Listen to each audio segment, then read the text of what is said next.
Hey there guys, Zach here from InBeta, and welcome back to another video. Now today we're taking a look at Windows 10. This is Microsoft's latest version of Windows and includes a number of features and enhancements over the last editions of Windows, which were Windows 7, Windows 8 and Windows 8.1. In fact, Microsoft have brought back a number of favourites from Windows 7 such as the Start menu and windowed apps, as well as introduced a number of new features such as Action Center, Cortana and more. So let's take a first look at Windows 10. This is what Windows 10 looks like. This is the new Start menu, and the Start menu is a mix between the Windows 7 Start menu and the Windows 8.1 Start screen. On the left you get your most used app list, much like on Windows 7, as well as quick links to different areas of the system. Down here you get your All Apps list, which gives you an overview of all the apps installed on your device, and of course you can launch an app from here quite easily just by selecting it.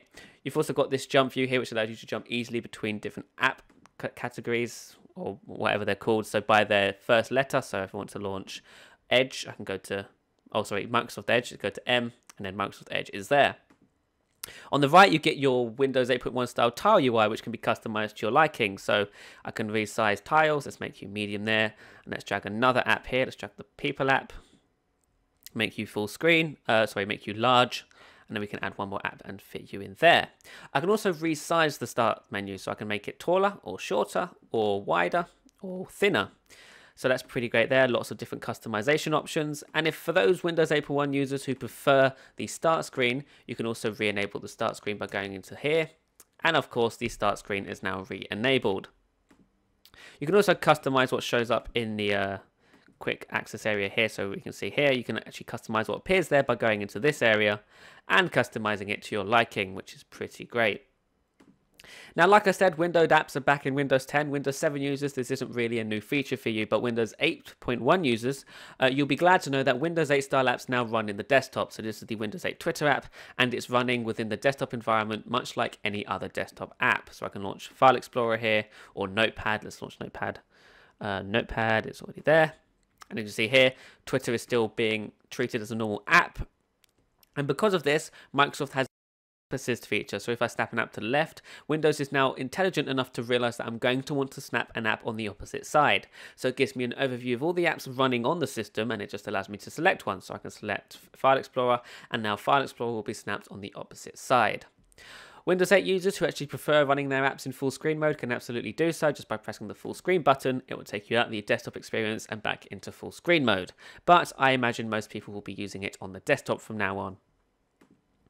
Now, another new feature in Windows 10 is Task View. Task View is a new tool that allows you to, which gives you an overview of all the apps open on your system. So let's open up these three apps here. If we go into Task View, you'll see that it gives you an overview of all the apps running. And with this tool, you can also organize your apps easily with the new desktop tool.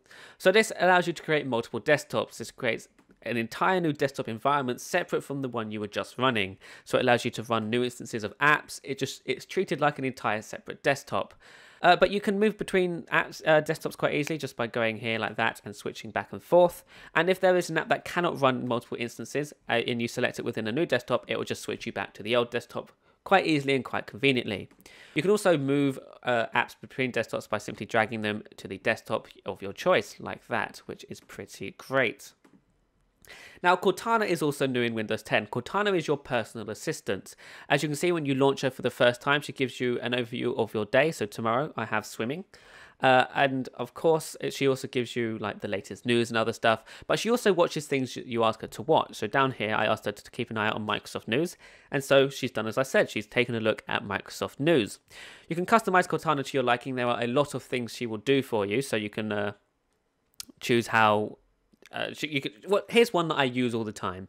Cortana is very good at reminding me to leave for work or, leave work to get home at a convenient time. So Cortana knows where I work. Cortana knows where I live. So she will keep an eye on traffic. And if traffic's bad at a time I need to leave for work, she will tell me that I need to leave a little bit earlier today, which is quite good. I mean, now I'm never late for work. And this is the kind of idea with Cortana. Cortana will now try and make your life easier by keeping an eye on things that you won't be able to keep an eye on all the time. She's also good for entertainment purposes. She will keep an eye on latest, like nearby cinemas and give you ideas of what's screening, give you ticket prices. Same for music. So if there's a concert nearby or an event, she will keep an eye out for events nearby. And when there's one nearby that you might be interested in, she will let you know. She'll go, oh, hey, here's an event I thought you might be interested in. Are you interested or not? And then you can say yes or no, whatever else. That's all pretty great. And that's just an example of what Cortana can do. Let's give you an actual demonstration. So, on Friday, I have a dinner with a friend, and I'm worried I might forget. So I'm going to add it to my calendar. And to do this, I can do this with my voice. And I don't even actually have to do it myself. I can just ask Cortana, and Cortana will do it for me. Add dinner to my calendar for Friday at 7:30 p.m. Sure thing. Add dinner to your calendar for Friday at 7:30 p.m. Sound good? Yes. Got it. And just like that, Cortana has now added this event to my calendar, and I didn't even have to open the calendar app. That's just another example of how Cortana can be very useful to you in the day. And she's also quite fun as well, so I can ask her to tell me a joke. Tell me a joke. Don't trust the atoms. They make up everything. And there you have it. So that's a good joke from Cortana. I'd suggest you try her out yourself. She is very good, and once you understand how the feature works, you can't live without it. Just let's put it that way. Moving on to another new change, or more changes in Windows 10. Microsoft has updated a number of the system apps. So the Windows 10 Mail app here is brand new, and is using a brand new user interface which works great with desktop, with keyboard and mouse, and of course touch as well if you're using a touchscreen device. So as you can see, I can easily reply. So I'm just going, that's really quite awesome. So awesome source, and I can send that off if I want to. But then of course I can also create new mail here and typing a new mail. The experience is lovely, and of course you've got rich editing options up here, so I can make text bold, test, make it bold up here, and I can also insert tables and other stuff. It all works pretty great and is an excellent app. And the calendar app is the same as well. The calendar app is using a very similar UI because they are pretty much the same app, and you can switch between them quite easily by going down here. So if I click on mail, it will switch to mail. If I click on this, it will switch back to calendar. So them two apps are really great. The Xbox Music and Xbox Video apps are no longer Xbox Music and Video. They're now called Groove Music and Film and TV, and you no longer buy content from these apps specifically. Instead, you buy them from the store, which makes sense. So with Windows 10, content is delivered from the store. Music, apps, games, films, it's all done from the same app. So as you can see here, if I go into the music tab here, I can now easily buy songs from the store app. So this is 129. If I press that, it will buy it now, and then it will download straight to my computer.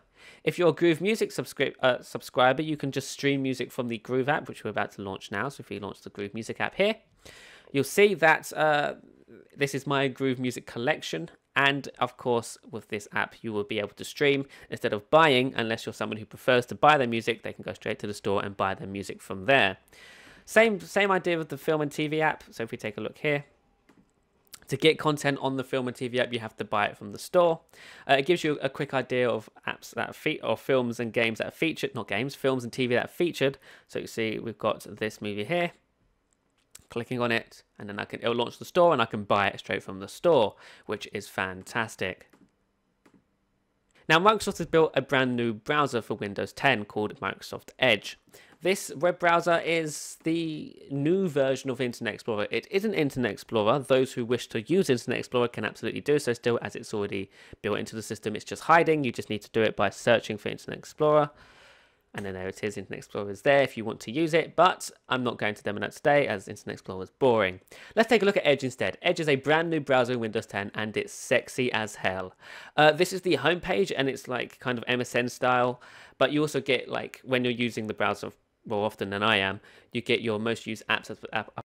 You can just jump to them, not apps, most used tabs or websites, and you just launch them like that. You get the hub here. The hub is home to all of your browser features, I guess. So you've got your favorites, reading list, history, and downloads list.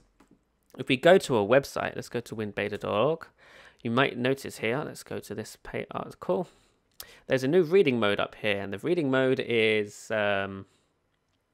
pretty awesome. It allows you to condense the web page into just the bits you want to see. So as you can see here, it's going to take this article here, and now I just get to read the content of the article. I don't have to see the rest of the web page. I just get to see the words I'm here to see. Now there's also a new annotation mode as well, and this allows you to annotate the web, being that if you're somebody, for example, a cook, I mean, this isn't really a recipe page, but if you're a cook and you're on a website for recipes, you can now take your web browser and easily jot down notes on the web page. So I can circle words.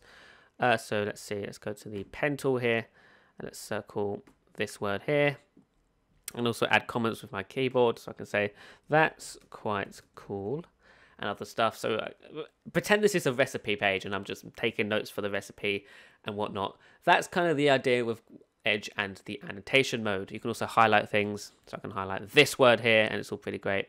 This works better with touch, but it works just as well on mouse and keyboard as well.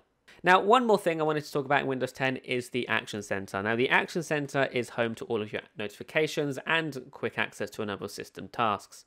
Up here, if you miss a notification, much like on any other operating system in the world, it will now be housed in the Action Center, which is basically just the notification center. If you think of a notification center on other operating systems, this is what this does. So your missed notification will be housed here, and they will stay there until you deal with them, either by dismissing them or interacting with them. And down here, like I said, you get access to a bunch of quick tasks, which you can actually customize. So you can see here, tablet mode, connect, note, battery, brightness, and other good stuff there. And you can obviously launch the settings app, and we can customize that by going into here, notification and actions, and here you can customize them. So let's remove the all settings app and add battery saver. So battery saver is now there, which is pretty nice. Let's put settings back. So there you have it, guys. That's a very quick look at some of the biggest features in Windows 10. Windows 10 is available from July 29th for free for Windows 7 and Windows 8.1 users. If you're not a Windows 7 or Windows 8.1 user, you'll be able to purchase, or I think you can pre-order Windows 10 now, but if not, you'll be able to purchase Windows 10 on July 29th. Thanks so much for watching, guys, and I shall see you in the next one. Bye-bye.